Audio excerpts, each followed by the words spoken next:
salaamaaleykum maa ngi tudd Mamadou Diouf dëkk quartier Darou Rahmane 2 quartier Mor Diop nekk membre ci CDS poste santé bi membre ci ASC bi membre ci benn mouvement bu taxawal fii collectif Assainies Lumière. ok tey ñu ñëwaan fi ñuy rendre visite seen poste de santé bi parce que gis nañ ne récemment maire inauguré na ko ba jour boobu sax ñu ngi annoncé comme quoi que 37 millions de francs def nañ ko fi mais après ñi ngi dégg yi ngeen doon yéen en tant que collectif yéen a ngi jóg ñu di defaat yeneen travaux fi est-ce que mën nga ñu expliquer waat loolu problème bi lan la exactement. waaw du ma ko tuddee problème sax parce que maire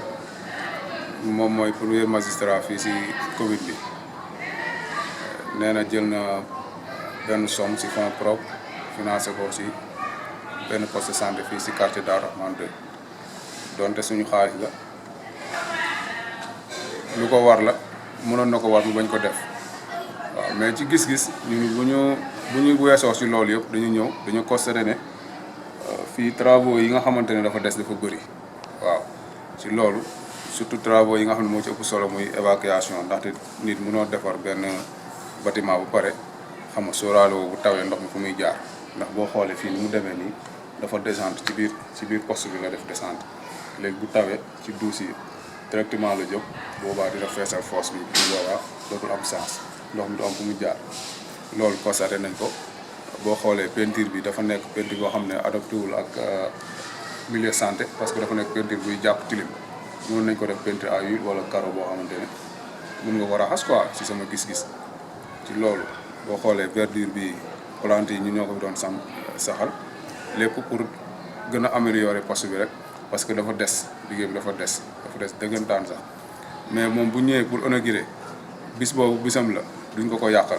mais bu demee am nañ droit toppaat ci nga xamante ni ñun moom la defoon li manqué ñu koy def parce que dafa manqué ambulance bi dugal nañ man seetaan naa RTS ñu ne ambulance médicalisée quartier Darou Rahmane 2 xam nga mais ambulance bi jour inauguration ba mu paree ñun mënuñu jot caabi ji parce que ambulance bi dafa delluwaat directement garage xam nga loolu bokkul ak bonne gouvernance mënoo def journal télévisé nga ne ambulance médicalisée laa may waat Darou Rahmane 2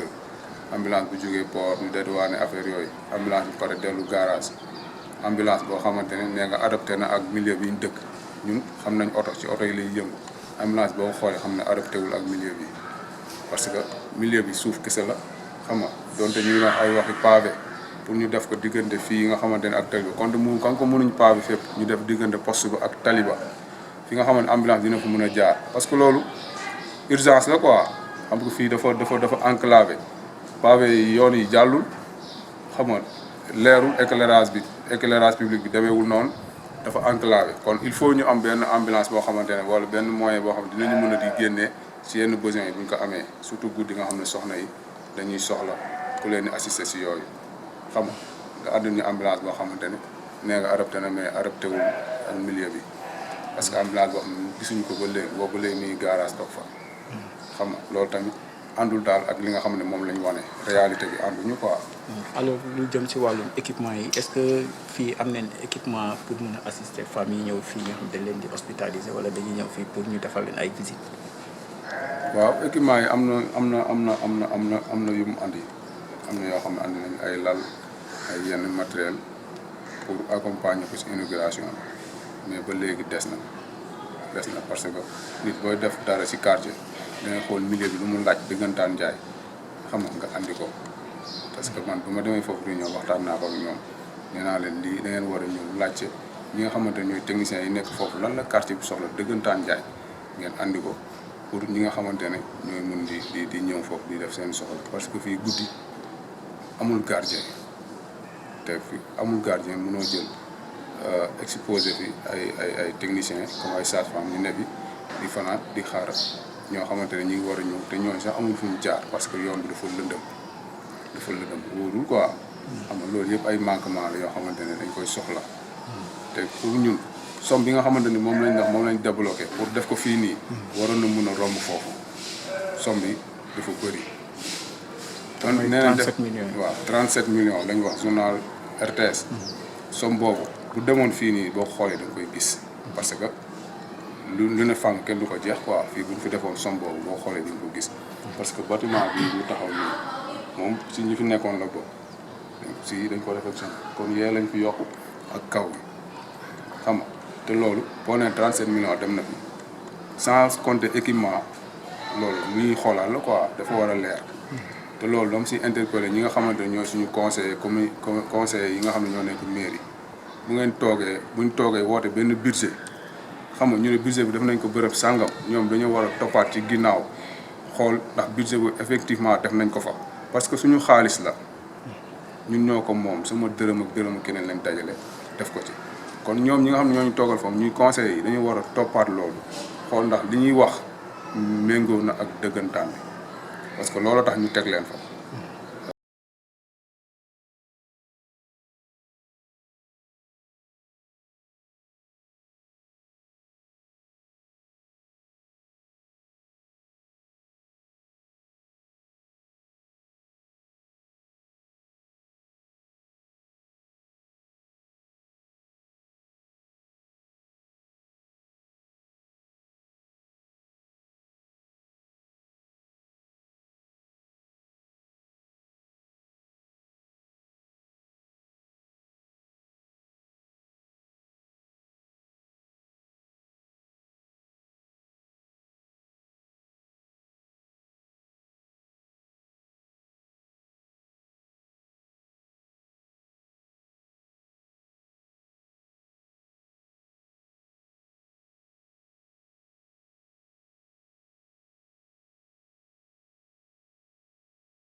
bu loolu jàll seen association bi mi ngi nekk fii di yëngu ci wàllu bi nga xam ni day soxal li nga xam ne moom mooy dëkkuwaay bi mën nga see dellu si. waaw association bi comme li ma la wax rek yàgg na ñëw yëngu ci ay mouvement associatif parce que ba ñu ñëwee ASECNA ba léegi suñu baanaay lañ fekk ñu yëngu ci wàllu boobu donte am na ñu fi jot a jaar ñu bëri jaar nañ seen kaw jaar na mais ñun dañoo jàpp ne loolu moo war a jeex pour mu jeex nag ci ñun la basé wu parce que ñun ñoo war a def benn collectif ànd xam lu ñu bëgg ñu jéem ko xeexandoo xeex nag pacifiquement amul xeex ak diw amul xeex ak dara nañu xool ñi nga xam ne moom lañu mën ak suñuy moyens ñu def ko duñ ci xaar ma sàmm duñ ci xaar ma dem parce que fii suñu quartier la ñun ñoo fi dëkk Thiatou Ndiaye dëkku fi keneen ak keneen dëkku fi ñun ñoo fi dëkk kon association bi noonu la taxawee collectif ASECNA jóg na noonu la taxawee ñi ngi def ay travaux ñu ngi def ay puisards donte doole ji eggu fa mais ñu ngi def ak suñuy moyen di defar ay puisards yoo xamante ne dañ ci def ay xeeru melon nit ñi di tuur ndox mi di mun a dem jigéen ñi di boo xoolee tali bi boo xoolee pratiquement fii yëpp tuur ndox bëreetul ci kaw tali bi te loolu dañ ko bëgg a dugal si biir quartier bi yëpp ci yooyu lañ ne xam nga di samp ay garab di defar affaire yoo xamante ne ñun daal xaaruñ kenn daal ñu ngi si suñu quartier pour defar ko mu baax. alors tey boo leen doon def bilan wu maire depuis ba ñu faloo fii est-ce que c'est un bilan positif wala un bilan négatif. waaw maire Daouda Ndiaye pour ma defal ko bilan dina xaw a métti si sama boor parce que man fi ma dëkk laa xamee quoi soreeguma xamaguma feneen ak feneen moom bu dee am na bilan positif feneen la positif mais Darou Rahmane Daouda Ndiaye da ko fàtte complètement man maa ngi wax Mansour Faye ministre Mansour Faye ba mu ñëwee fii yëmbal Daouda Ndiaye waroon na ko andi Darou Rahmane kon dina xam ne équité territoriale bi ñuy wax Darou Rahmane bokk ci waaw mais egsi wu fi mais bu fi egsi woon du ko jaajëfalee noonu. parce que loxoom gisoo leen ko fi. non gisuñ fi loxoom bu weesoo poste de santé bii. mun ne def na fi som boobu.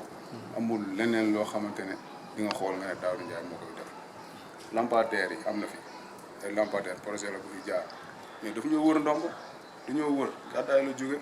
ñëw jàll dem yëmbal wër ñu ñëw ba benn baraak yem fa lii la ñuy def wër ñu pavé yi gis nga yéen a ko gis seen bopp daf ñu wër ñëw ba benn baraak yem fa dem ba gàddaay yem fa dex yi ñu doon defar projet am na projet bu fi jaaroo ñu defar dex yi fee la yem fii yëpp ay dex la loolu te loolu fii la des kon ñun bilan Daouda Ndiaye Darou Rahmane 2 gis si bopp waaw bilan moom côté bi dafa négatif waaw côté bi moom moo ko war mu bañ ko def waaw mais ci gis-gis ñu bu ñu weesoo si loolu yëpp dañu constaté ne fii travaux yi nga xamante ne dafa des dafa bëri waaw ci loolu surtout travaux yi nga xam ne moo ci ëpp solo muy évacuation ndaxte nit mënoo defar benn bâtiment bu pare xam nga sóoraale bu tawee ndox mi fu muy jaar ndax boo xoolee fii ni mu demee nii dafa descente ci biir poste bi la def descente léegi bu tawee ci duus yi directement la jóg boobaa dina feesal fosse bi bu boobaa dootul am sens ndox mi du am fu muy jaar loolu constaté nañ ko boo xoolee peinture bi dafa nekk peinture boo xam ne adapté wul ak milieu santé parce que dafa nekk peinture buy jàpp tilim mën nañ ko def peinture à huile wala carreau boo xamante ne mën nga ko raxas quoi si sama gis-gis ci loolu boo xoolee verdure bi plante yi ñu ñoo ko doon saxal lépp pour gën a améliorer poste bi rek parce que dafa des liggéey bi dafa des dëggantaan sax mais moom bu ñëwee pour inaugurer bis boobu bisam la duñ ko yàqal mais bu demee am nañ droit toppaat ci nga xamante ne ñun moom la defoon li manqué ñu koy def parce que dafa manqué ambulance bi dugal nañ man seetaan naa RTS ñu ne ambulance médicalisée quartier Darou Rahman 2 xam nga mais ambulance bi jour inauguration ba mu paree ñun mënuñu jot caabi ji parce que ambulance bi dafa delluwaat directement garage xam nga loolu bokkul ak bonne gouvernance mënoo def journal télévisé nga ne ambulance médicalisée laa may waat Darou Rahman 2 ambulance bu jógee port ñu dédouané affaire yooyu ambulance bi pare dellu garage ambulance boo xamante ne nee nga adapté na ak milieu bi ñu dëkk ñun xam nañ oto ci oto yi lay yëngu ambulance boo xoolee xam ne adapté wul ak milieu bi parce que milieu bi suuf kese la xam nga donte ñuy naan ay waxi pavé pour ñu def ko diggante fii nga xamante ne ak tali ba kon ko mënuñ pavé fépp ñu def diggante poste ba ak taliba fi nga xamante ambulance dina ko mën a jaar parce que loolu urgence la quoi xam nga fii dafa enclavé pavé yi yoon yi jàllul xam nga leerul éclairage public bi demeewul noonu dafa enclavé kon il faut ñu am benn ambulance boo xamante ne wala benn moyen boo xam ne dinañu mën a di génnee si yenn besoins yi bu ñu ko amee surtout guddi nga xam ne soxna yi dañuy soxla ku leen di assister si yooyu xam nga ànd ñu ambulance boo xamante ne nee nga adapté na mais adapté wul ak milieu bi parce que ambulance boo xam ne gisuñu ko ba léegi boobu léegi nii garage toog fa xam nga loolu tamit àndul daal ak li nga xam ne moom lañ wane réalité bi ànduñu quoi. alors lu jëm ci wàllum équipement yi est-ce que fii am nañ équipement pour mën a assister femmes yi ñëw fii ñoo xam dañ leen di hospitaliser wala dañuy ñëw fii pour ñu defal leen ay visites. waaw équipement yi am na yu mu andi am na yoo xam ne andi nañ ay lal ay yenn matériel pour accompagner ko ci inauguration mais ba léegi des na parce que nit booy def dara ci quartier da ngay xool milieu bi lu mu laaj dëggantaan jaay xam nga andi ko parce que man bu ma demee foofu du ñëw waxtaan naa ko ak ñoom nee naa leen lii da ngeen war a ñëw laajte ñi nga xamante ne ñooy techniciens yi nekk foofu lan la quartier bi soxla dëggantaan jaay ngeen andi ko pour ñi nga xamante ne ñooy mun di ñëw foofu di def seen soxla parce que fii guddi amul gardien te fi amul gardien mënoo jël exposé fi ay techniciens comme ay sages-femmes ñu ne bi di fanaan di xaar ñoo xamante ne ñi ngi war a ñëw te ñooñu sax amul fu ñu jaar parce que yoon bi dafa lëndëm wóorul quoi xam nga loolu yëpp ay manquement la yoo xamante ne dañ koy soxla te pour ñun somme bi nga xamante ni moom lañ débloqué pour def ko fii nii waroon na mun a romb foofu somme bi dafa bëri kon nee nañ def 37 millions waaw 37 millions lañ wax journal RTS somme boobu bu demoon fii nii boo xoolee da nga koy gis parce que lu ne fànn kenn du ko jeex quoi fii bu ñu fi defoon somme boobu boo xoolee di nga ko gis parce que bâtiment bi ñu taxaw nii moom si ñi fi nekkoon la bokk si dañ ko réflexion kon yee lañ fi yokk ak kaw bi xam nga te loolu boo nee 37 millions dem na fi sans compter équipement loolu lu ñuy xoolaat la quoi dafa war a leer te loolu dama si interpellé ñi nga xamante ne ñooy suñu conseillers yi nga xam ne ñoo nekk mairie buñ toogee woote benn budget xam nga ñu ne budget bi def nañ ko bërëb sàngam ñoom dañoo war a toppaat ci ginnaaw xool ndax budget bu effectivement def nañ ko fa parce que suñu xaalis la ñun ñoo ko moom sama dërëm ak keneen lañ dajale def ko ci kon ñoom ñi nga xam ne ñoo ñu toogal foofu ñuy conseillers yi dañu war a toppaat loolu xool ndax li ñuy wax méngoo na ak dëggantaan bi parce que loolu tax ñu teg leen fa waaw.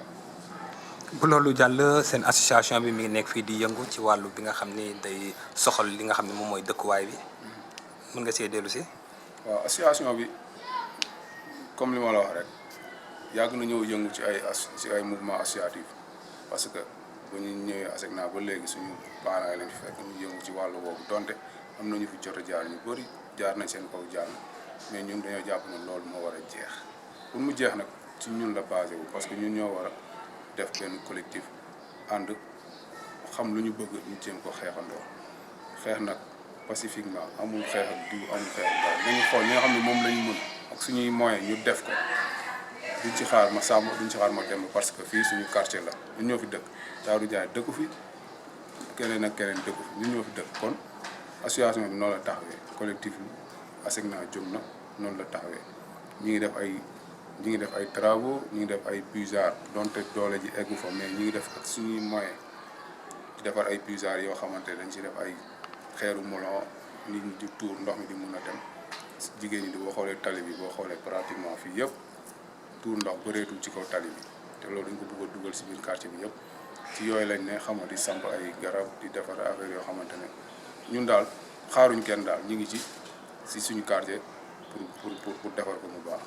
alors tey boo leen doon def bilan wu maire depuis ba ñu faloo fii est-ce que c'est un bilan positif wala un bilan négatif. waaw maire Daouda Ndiaye pour ma defal ko bilan dina xaw a métti si sama boor parce que man fi ma dëkk laa xamee quoi soreeguma xamaguma feneen ak feneen moom bu dee am na bilan positif feneen la positif mais Darou Rahmane de Daouda Ndiaye da ko fàtte complètement man maa ngi wax Mansour Faye ministre Mansour Faye ba mu ñëwee fii yëmbal Daouda Ndiaye waroon na ko andi Darou Rahmane de kon dina xam ne équité territoriale bi ñuy wax Darou Rahmane bokk ci waaw mais egsi wu fi mais bu fi egsi woon du ko jaajëfalee noonu. parce que loxoom gisoo leen ko fi. non gisuñ fi loxoom bu weesoo poste de santé bii. mun ne def na fi som boobu. amul leneen loo xamante ne di nga xool nga ne Daouda Ndiaye moo koy def. lampadaires yi am na fi ay lampadaires projet la bu fi jaar mais daf ñoo wër ndomb dañoo wër gàddaay la jóge ñëw jàll dem yëmbal wër ñu ñëw ba benn baraak yem fa lii la ñuy def wër ñu pavé yi gis nga yéen a ko giseen bopp daf ñu wër ñëw ba benn baraak yem fa dem ba gàddaay yem fa dex yi ñu doon defar projet am na projet bu fi jaaroo ñu defar dex yi fee la yem fii yëpp ay dex la loolu te loolu fii la des kon ñun bilan Daouda Ndiaye Darou Rahmane 2 gis si bopp waaw bilan moom côté bi dafa négatif waaw côté bi moom